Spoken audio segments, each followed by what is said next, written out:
Hello guys, ഇന്ന് നമ്മൾ review ചെയ്യാൻ പോകുന്ന സെബാസ്റ്റ്യൻ വാനിക്കിന്റെ ഈവിൾ ഡെഡ് ബേൺ.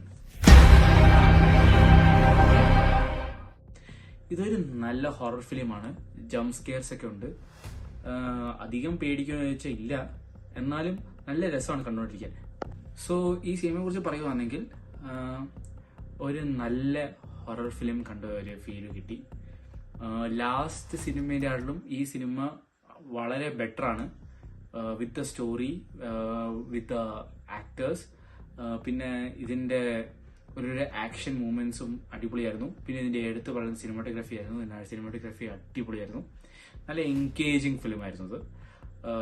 പിന്നെ ഇതിനെ കുറിച്ച് പറയുവാണെങ്കിൽ ഇതിന്റെ മ്യൂസിക്കും അടിപൊളിയായിട്ട് എടുത്തിട്ടുണ്ട്.